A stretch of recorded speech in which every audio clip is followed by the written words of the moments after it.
You don't have your teammate headlining and all the hoopla and all that stuff around. Does it feel a little different? Yeah, I guess a bit more attention on me. But we love to fight on the same cards. This is what we do. We put on a show, and we all do it together. So this time it's just me.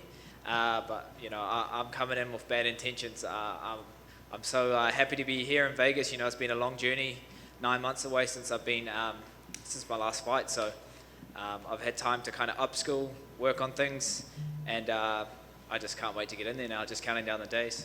Yeah, it should be a fantastic fight. I got to ask, what were the thoughts when the name came across? It wasn't somebody that was in your division. So, had you ever even thought about him as a potential opponent? And what were your thoughts?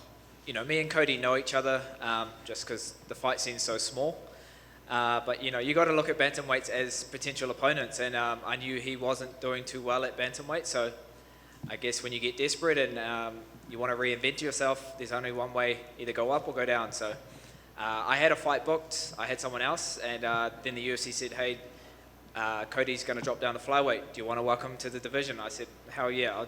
This is the fight I've been dreaming of. A former champ, high-profile fighter is just going to elevate me. This is a title fight eliminator in my eyes.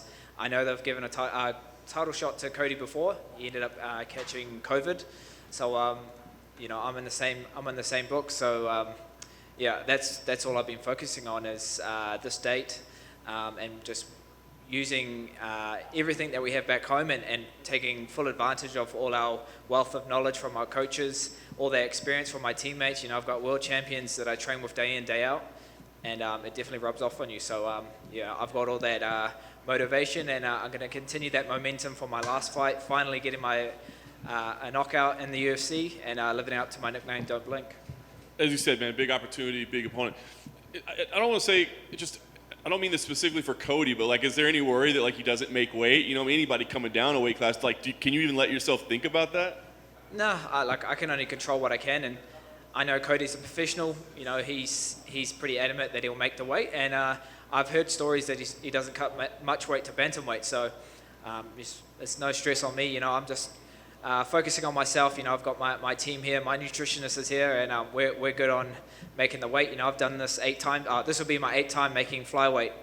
This is Cody's first fight at flyweight, so all the pressure's on him. For me, we're just gonna continue what we've been doing, stick to the structure and the system that works, and just go out there and have fun.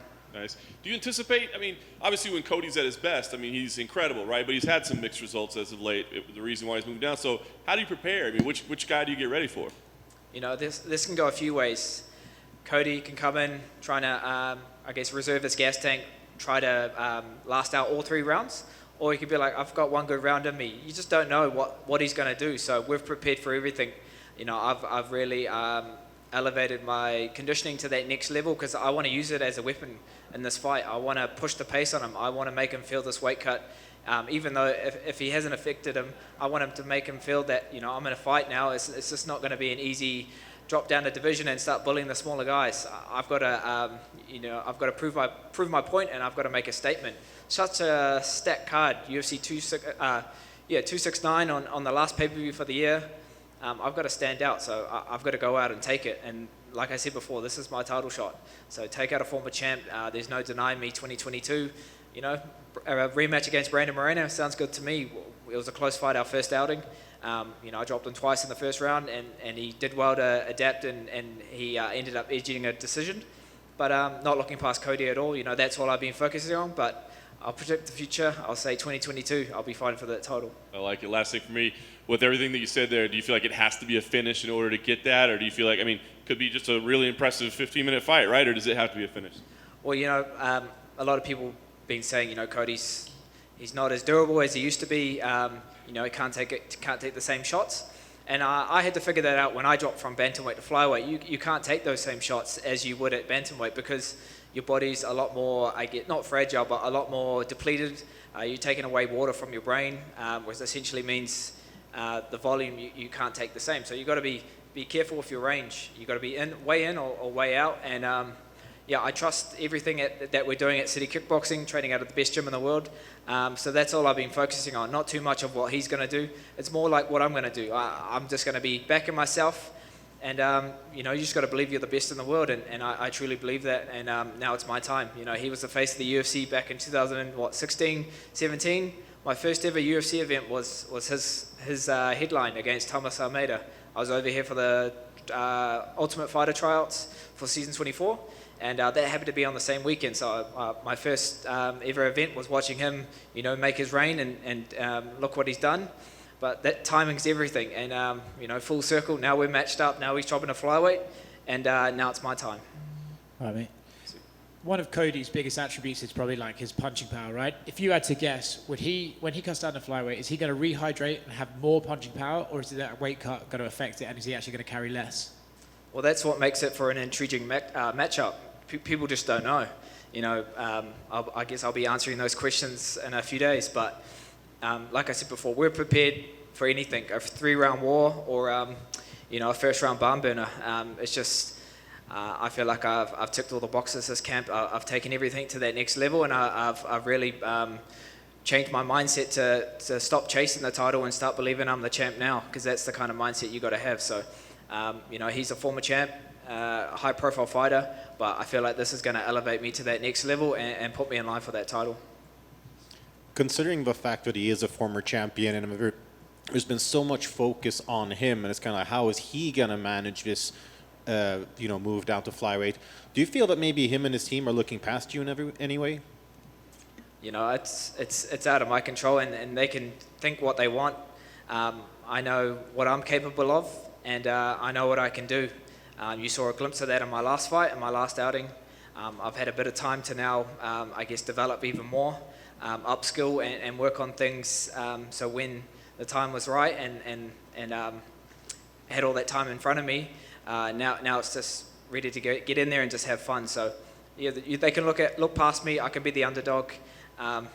It's just another day for me. You know, I've been in the sport for so long, and now you're starting to see that momentum in my career. So I'm just going to take it with both hands and run with it. So like I said before, it's my time.